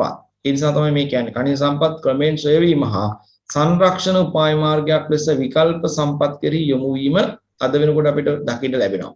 නේද? දැන් ඛනිජ තෙල් කැණීමේ කටයුතු පවත්වාගෙන යන අතරතුර අපිට පේනවා මේ ෆොසිල ඉන්ධන නැත්නම් පෙට්‍රෝලියම් ආශ්‍රිත නිෂ්පාදන වෙනුවට භාවිත කරන හැකි විකල්ප බල ශක්ති මාධ්‍යයන් කෙරෙහි අවධානය යොමු වෙලා ඉවරයි. දැන් ඔයගොල්ලෝ එතෙන්ද දකින්න ඇති මොනවාද සුළං බලය නේද? සුළං බලාගාර ඉදිකිරීම කෙරෙහි ලෝකයේ අවධානය යොමු වෙලා තියෙනවා. ලංකාවත් අපිට පේනවා මේ පුනර්ජනනීය බල ශක්ති මාධ්‍යයක් විදිහට මේ සුළං බලයට යොමු වෙච්ච අවස්ථා උදාහරණ මේ මෑත ඉතිහාසය තුළ තියෙනවා. ඔයගොල්ලෝ දන්නවා මේ මන්නාරම් දිස්ත්‍රික්කයේ කේන්ද්‍ර කරගෙන මෑතක ඉදි වුණා තම්බපවණී කියලා සුළං විදුලි බලාගාර ව්‍යාපෘතියක්. නේද? ඒකෙන් විශාල විද්‍යුත් ප්‍රමාණයක් උපදවාගෙන ජාතික පද්ධතියට එකතු කරන්න ඒගොල්ලෝ කටයුතු කරලා තියෙනවා. ඒ වගේම තවත් විකල්ප ස්ථාන ගණනාවක් තෝරගෙන තියෙනවා මේ සුළං බලය පාවිච්චි කරලා විද්‍යුතය ජනනය කරන්න පුළුවන් හැකියාවක් තියෙන තැන්. ඒ වෑදී ඉදිරියේදී අපිට පෙනෙයි මේ විදුලි බලාගාර ඉදිවීමේ ස්වභාවය. නේද? ලෝකෙත් එහෙම තමයි. එතකොට මේ සමහර ඛනිජ සම්පත් සම්බන්ධයෙන් පවතින වැදගත්කම අඩු වෙන්නත් ඒක හේතුවක් වෙලා තියෙනවා කියන කාරණේ තමයි මේ කියන්නේ. ඊළඟට අපි දැක්කා සමහර රටවල් ඛනිජ සංරක්ෂණ කිරීමේ කටයුතු සඳහා යොමු වෙලා තියෙනවා.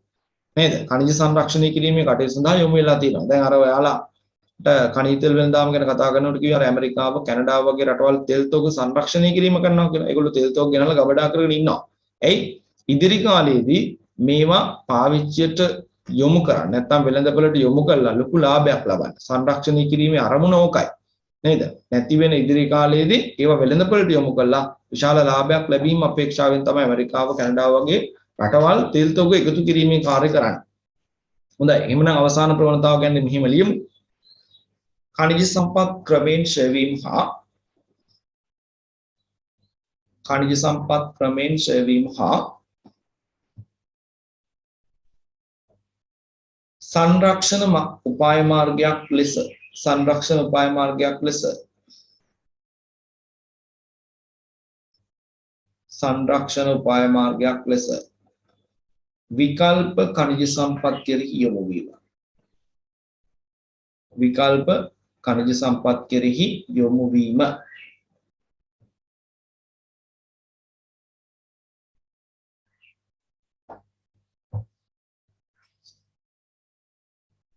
උදාහරණ ලියන්න පහලින්. එතකොට මේක විස්තර පැහැදිලි වෙනවා.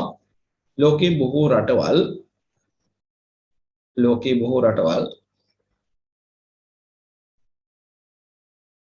පෙට්‍රෝලියම් භාවිතය වෙනුවට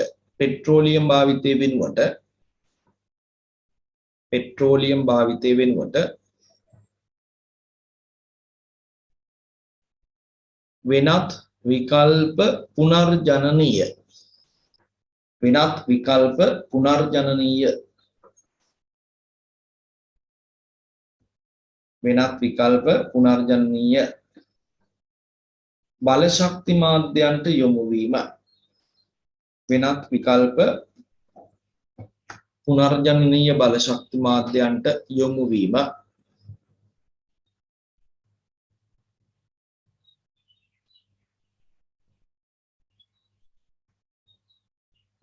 පරාගස් ලීලා පෙන්නන්නකෝ මොනවද කියලා? සුළං බලය. ඊළඟට සූර්ය තාපය. නැත්නම් සූර්ය බලාගාර. ලංකාවේ සූර්ය බලාගාරයක් ඉදි කරලා තියෙනවා. ඔයගොල්ලෝ දන්නවා. හම්බන්තොට දිස්ත්‍රික්කයේ බරුතකන්ද කියන ස්ථානයේ තමයි අපේ රටේ සූර්ය බලාගාරයේ පළවෙනි වතාවට ඉදි කළේ. නේද? ඒකත් මතක තියාගන්න. හොඳයි. එහෙනම් ඔන්නවා තමයි අපිට මේ ආකාර කර්මාන්තය ආශ්‍රිත ප්‍රවණතා විදිහට කතා බහ කරන්න තියෙන්නේ. අපි කතා කරලා තියෙනවා එතකොට ප්‍රවණතා 7ක්. නේද? ඔව් 7ක් කතා කරලා තියෙනවා. අපි යමු ඉක්මනටම මේ කර්මාන්තයේ මුණ දෙල තියෙන ගැටලු මොනවද බලන්න. ආකාර කර්මාන්තය ආශ්‍රිත ගැටලු. ඊට දෙවෙනි තර ලකුණ දාලා ගැටලු කියන මාතෘකාව ගන්න පුළුවන් අනුමාතෘකාවක් විදිහට. මෙතෙක් අපි කතා කළේ ප්‍රවණතා. දැන් ප්‍රවණතා වගේ ගැටලු විස්තර කරන්න අවශ්‍ය වෙන්නේ නැහැ. ගැටලුවක් කියන්නේ මොකද්ද කියන එක විස්තර කිරීමේ අවශ්‍යතාවයක් නැහැ. අපි ඒක හොඳින් දන්නවා. මේ වර්තමානයේ වෙනකොට ආකාර කර්මාන්තයේ කරගෙන යාමේදී මූණ පාන්න සිද්ධ වෙලා තියෙන දුෂ්කරතා තමයි එතකොට මේ ගැටලු කියලා කියන්නේ. බලන්න මොනවද මේ දුෂ්කරතා කියලා? ශ්‍රමිකයන්ට ප්‍රමාණවත් වැටුපක් නොලැබේ. නේද? මේ කර්මාන්තයේ නිරත වෙලා ඉන්න ශ්‍රමිකයන්ට ප්‍රමාණවත් පරිදි වර්තමාන ආර්ථික රටාවන්ට ආර්ථික තත්ත්වයන්ට ගැලපෙන ආකාරයේ ප්‍රමාණවත් වැටුපක් හම්බ වෙන්නේ නැහැ. ඒක ප්‍රබල ගැටලුවක් බවට පත් වෙලා තියෙනවා. ඒ නිසා අපිට පේනවා සමහර ප්‍රදේශවල මේ ආකාර කර්මාන්තයේ කටයුතු පවත්වාගෙන යාමේදී විශාල වශයෙන් ශ්‍රමය පිළිබඳ උන්නතාවක් නැති වෙන්න මේක හේතුවක් වෙලා තියෙනවා. නේද? දැන් සමහර ප්‍රදේශවලට ගියාම අපිට පේනවා වෙනත් විකල්ප රැකියාවලට ගියාම මේ ආශ්‍රිත රැකියාවලට යනකොට වඩා ලොකු මේ වැටුපක් ගන්න පුළුවන්. නේද? රත්නපුරේ මැණික් පදල් කර්මාන්තයට අවශ්‍ය කරන මානව සම්පත් අද වෙනකොට හිඟයි. හේතුව තමයි අලුත් පරම්පරාවේ සමාජික මැණික් පදල් කර්මාන්තයට එමු වෙන්න බලාපොරොත්තුවක් නැහැ. ඊට වඩා මුදල් උපයන්න ලේසි ක්‍රම සමාජය තුළ නිර්මාණය වෙලා තියෙනවා. ඒ නිසා ශ්‍රමිකයෝ ප්‍රමාණවත් වැටුපක් නොලැබීම තුළ ලාභයක් නොලැබීම තුළ මේ කර්මාන්තයෙන් ඉවත් වීමේ තත්ත්වයක් තියෙනවා. ඊළඟට සම්පත් ක්ෂය වීමට ලක් වේ. මේ ආකාර කර්මාන්තයේදී හාරා ගන්න ඛනිජ තෙල් ටික, ඊළඟට ගල් අඟුරු ටික, යපස් ටික, මිනිරන් ටික, මැණික් ටික නේද? භාවිතයත් එක්ක ක්ෂය වෙන දේවල්. ඒක තමයි මේ කර්මාන්තයේ මුණ දෙන ගැටලු අතර ප්‍රබලම ගැටලුව බවට පත් වෙන්නේ. ඊළඟට තුන්වෙනි කාරණය තමයි ඇතැම් රටවල් කැණීම් කටයුතු වලින් ඉවත් වීම. ඉවත් වෙන්න වෙලා තියෙන හේතුව තමයි අර අපි කියපු විදිහට සමහර රටවල් වලින් විකල්ප බල ශක්ති මාධ්‍යයන්ට යොමු වෙලා තියෙනවා. එතකොට අර කණිත් තෙල් වගේ ෆොසිල් ඉන්ධන වලට තියෙන ඉල්ලුම යම් රටවල් වලින් අඩු කරලා තියෙනවා. ඒ නිසා ඒගොල්ලන්ට සිද්ධ වෙලා තියෙනවා මේ කණජ කැණීමේ කටයුතු වලින් ඉවත් වෙන්න. නේද? ඊළඟට ශ්‍රම බලකාය පිළිබඳ ගැටලු නිර්මාණය. අර ප්‍රමාණවත් වැටුපක් නොලැබීම, ඊළඟට මේකේ තියෙන අවදානම් සහගත බව, හදිසි ආපදා අනතුරුවට ලක් වීමට වැඩි හැකියාවක් පැවතීම වගේ දේවල් නිසා මේ කර්මාන්තයේ ශ්‍රමය සපයා ගැනීම පිළිබඳ ගැටලුවක් අද වෙනකොට නිර්මාණය වෙලා තියෙනවා. ඒ නිසා ශ්‍රම බලකාය පිළිබඳ ගැටලුත් තියෙනවා. ඊළඟට පරිසර සංවිධාන වල දැඩි විවේචනයට ලක් වීම. අපි දන්නවා මේ කර්මාන්තයේ පොළොව සම්බන්ධයෙන් කරන පොළොව කේන්ද්‍ර කරගෙන කරන කටයුත්ත ඒකෙදි හාර ගන්න ගියාමත් පරිසරයට යම් ගැටලු වෙනවා. මතුපිට ජලය දූෂණය වෙනවා, භූගත ජලය දූෂණය වෙනවා, භූමි ඒකාබද්ධතාවය නැති වෙනවා, නායම් වගේ ගැටලු වලට හේතු වෙනවා. ඊළඟට કૃතිම පිපිරීම මගින් භූගත ජලයට රසායන ද්‍රව්‍ය එකතු වෙන්න පුළුවන්. නේද? මේ වගේ විවිධ පරිසරයට හානිදායක තත්ත්වයන් ගොඩක් කැණීම් වලදී ඇති කරනවා මේ කර්මාන්තය. ඒ විතරක් නෙමෙයි හාරලා ගන්න නිෂ්පාදනය පාවිච්චි කරන්න ගියාම පරිසරයට බලපෑම් ඇති කරනවා. ෆොසිල් ඉන්ධන ටික පාවිච්චි කරන්න ගියාම වායු ගොඩේ දූෂණයට හේතු වෙනවා. නේද? ඊළඟට හාර ගන්න මැණික් කිල්ලම් ටික හොදලා මැණික් ටික වෙන් කරගන්න ගියාම ජල සම්පත් පාවිච්චි කරන්න වෙලා. නේද? ඒ නිසා මේ නිෂ්පාදනයේ භාවිත කරන්න ගියාම යම් ගැටලුකාරී තත්ත්වයන් නිර්මාණය වෙලා තියෙනවා. ඒ නිසා ගෝලීය පරිසර සංවිධාන, කලාපීය පරිසර සංවිධාන වලින් මේ ආකර කර්මාන්තයේ කටයුතු වලට දැඩි විවේචන ඉල්ල වෙලා තියෙනවා. විශාල බලපෑම් මේ හරහා ඇති කරලා තියෙනවා. ඒ කියන්නේ ඒක අධෛර්යමත් වෙන පැත්තට තමයි මේ විවේචන බලපෑම් සිද්ධ වෙන්නේ.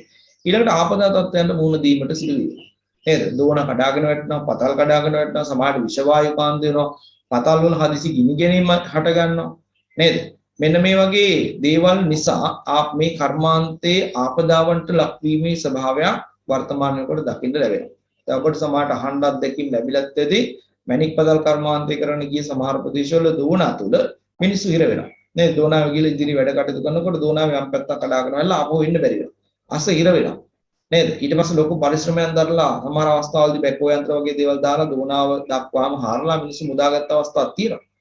නේද? එහෙම ගැටලුකාරී තත්ත්වයන් ගොඩක් මේ ආපදා තත්ත්වයන් ගොඩක් මේ ආකාර කර්මාන්තයේ කටයුතු අතරමඟ අපිට හඳුනා ගන්න පුළුවන්කම තියෙනවා. එහෙමනම් මම හිතන්නේ මේවා දීර්ඝ විස්තර කිරීමේ අවශ්‍යතාවයක් නැහැ ළමයි. නේද? ආකාර කර්මාන්තය ආශ්‍රිත ගැටලු කියන මාතෘකාව යටතේ මේ කාරණා ටික ලියමු. 1. ශ්‍රමිකයන්ට ප්‍රමාණවත් වැටුපක් නොලැබීම. ශ්‍රමිකයන්ට ප්‍රමාණවත් වැටුපක් නොලැබීම.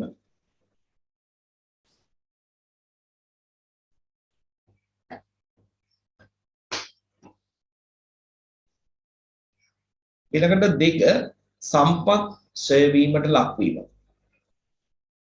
සම්පත් ඡය වීමට ලක්වීම. ඒක නම් ඉස්සරහා පොඩි කිරීරක් දාලා ඉස්සරහින් ලියන්න. ආකාර කර්මාන්තයේදී නිෂ්පාදනය කරන බොහෝ සම්පත්. ආකාර කර්මාන්තයේදී නිෂ්පාදනය කරන බොහෝ සම්පත් භාවිතයත් සමග ඡය වන සම්පත් නිසා. භාවිතයත් සමග ඡය වන සම්පත් නිසා මෙම ගැටලුව නිර්මාණය වේ. භාවිතයත් සමග ඡය වන සම්පත් නිසා මෙම ගැටලුව නිර්මාණය වේ.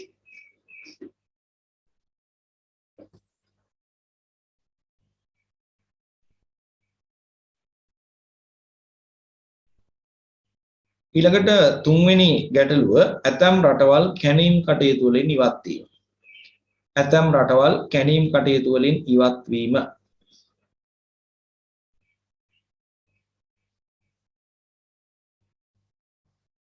ඒකට හේතු කිහිපයක් තියෙනවානේ. අපි හේතු ටික යටින් ලියමු.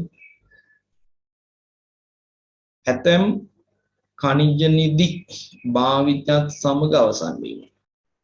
ඇතැම් ඛනිජ නිධි භාවිතයත් සමග අවසන් වීම.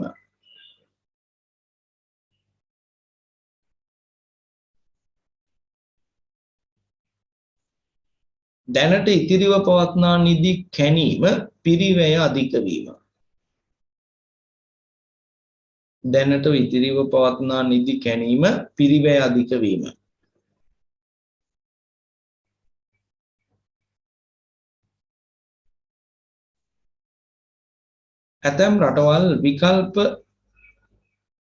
ඇතැම් රටවල් විකල්ප බල ශක්තියින්ට යොමු වීම. ඇතැම් රටවල් විකල්ප බල ශක්තියින්ට යොමු වීම වැනි කරුණු මත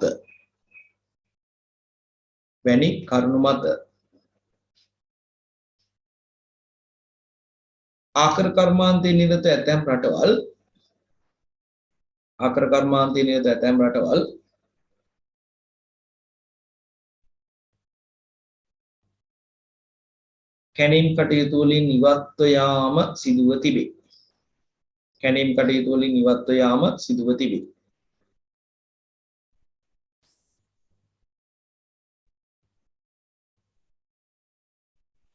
හතරවෙනි ගැටලුව ශ්‍රම බලකාය පිළිබඳ ගැටලු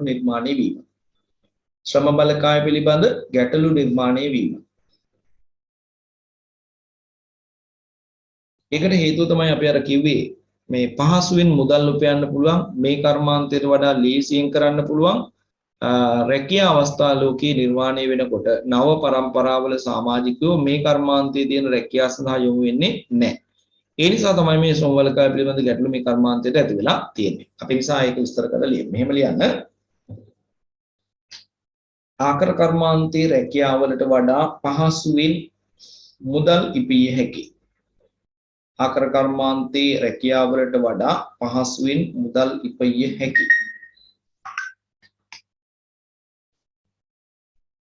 ආකර කර්මාන්තයේ රැකියාවලට වඩා පහසුවෙන් මුදල් ඉපිය හැකි.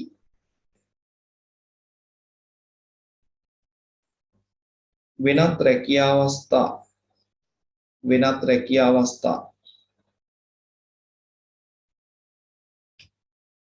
නිර්මාණය වීමත්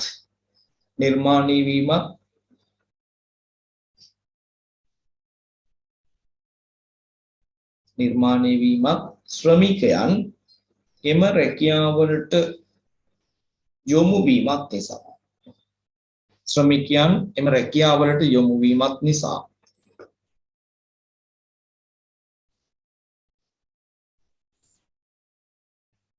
ශ්‍රම බලකාය පිළිබඳ ගැටලු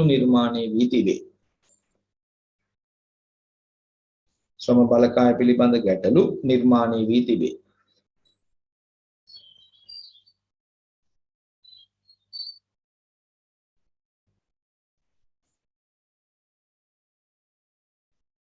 හොඳයි ඊළඟ ගැටලුවට අපි යමු පරිසර සංවිධානවල දැඩි විවේචනයන්ට ලක්වීමට සිදුවීම.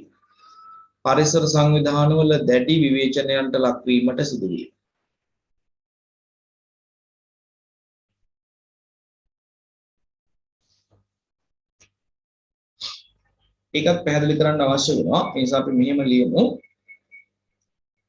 ආකර කැණීම් කටයුතු වලදී කැණීම් මගින් සහ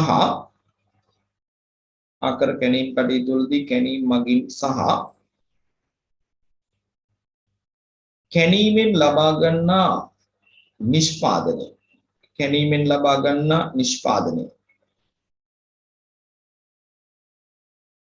ලබා ගන්නා නිෂ්පාදනය පරිභෝජනය කිරීමේදී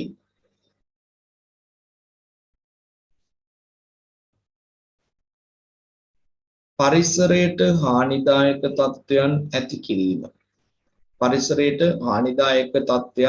කිරීම.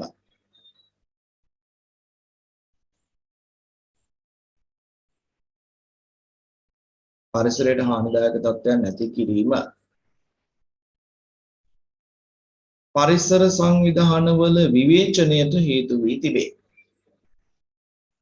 පරිසර සංවිධානවල විවේචනයට හේතු වී තිබේ.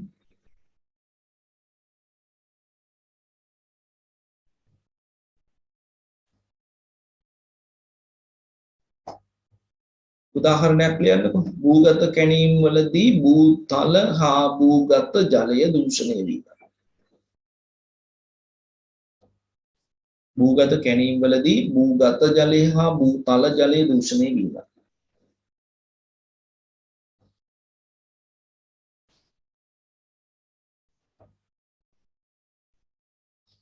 දෙවෙනි උදාහරණය ඉල්ලම් ජලයෙන් සෝදා හැරීම නිසා මතුපිට ජලය දූෂණය වීම.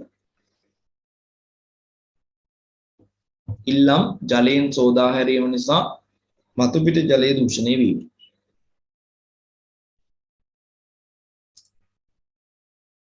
මතුපිට ජලය දූෂණය වීම.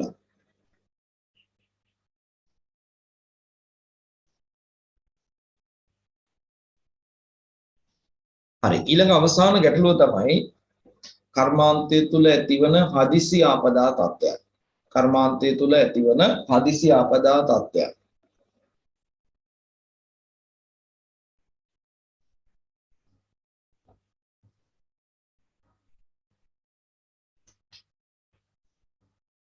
එතන විස්තර අවශ්‍ය නැහැ. මේ හදිසි ආපදා තත්ත්වයන් කීපයක් වල පහලින් තරු ලකුණු දාලා ලියන්නකො මොනවද කියලා.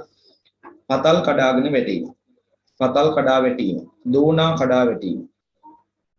ඊළඟට විෂ වායු කාන්දු වීම. හදිසි ගිනි ගැනීම ඇතිවීම. ඊළඟට ශ්‍රමිකයන් හදිසි අනතුරු වලට මුහුණ දීම.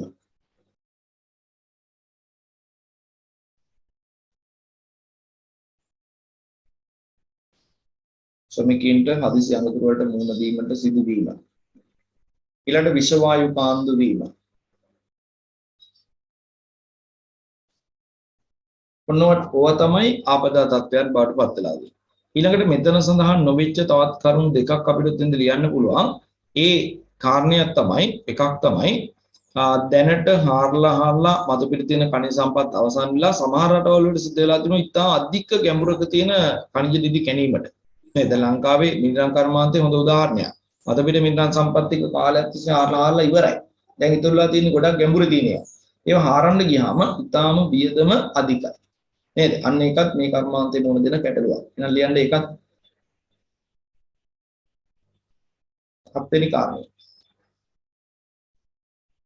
ඇතැම් රටවල මතුපිට khනිජ නිදි අවසන් වීමත් සමග ඇතැම් රටවල මතුපිට khනිජ නිදි අවසන් වීමත් සමග මතුපිට khනිජ නිදි අවසන් වීමත් සමග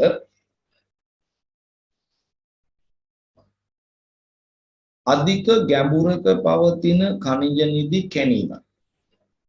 අධික ගැඹුරක පවතින khනිජ නිදි කැණීම අධික ගැඹුරක පිහිටි khනිජ නිදි කැඩීම පිරිවැය අධික කාර්යයක් බවට පත් වීම. පිරිවැය අධික කාර්යයක් බවට පත් වීම. පිරිවැය අධික කාර්යයක් බවට පත් වීම.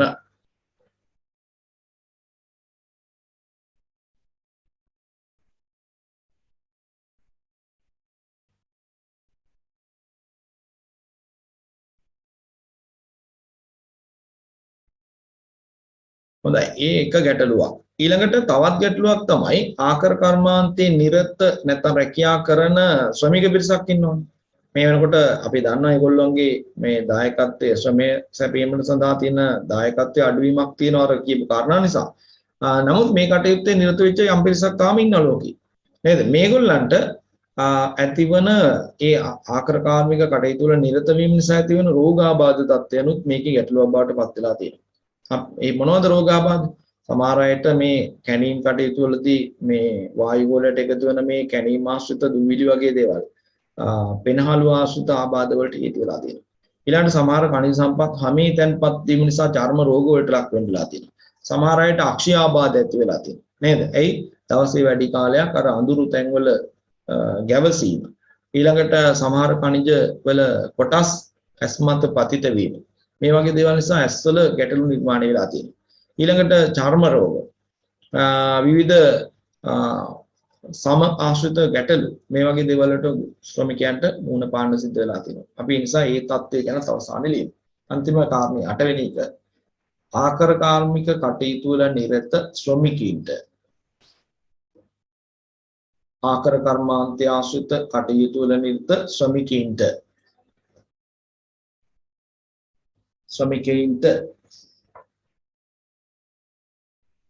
විවිධ රෝගාබාධ තත්ත්වයන් වැළඳීම. විවිධ රෝගාබාධ තත්ත්වයන් වැළඳීම.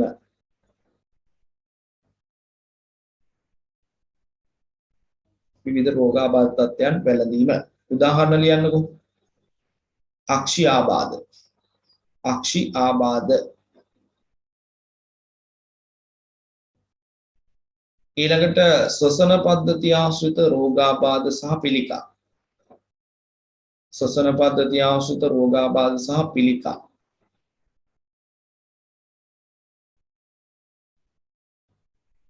ශ්වසන පද්ධතිය ආශ්‍රිත රෝගාබාධ සහ පිළිකා.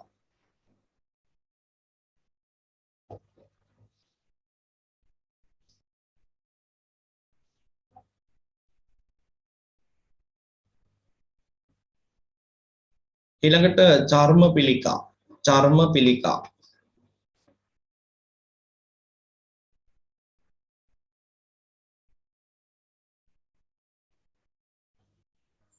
මේ වගේ ගැටලු තමයි එතකොට ශ්‍රමිකයන්ට මුහුණ දෙන සෞඛ්‍යමය ගැටලු බවට පත් වෙලා තියෙන්නේ.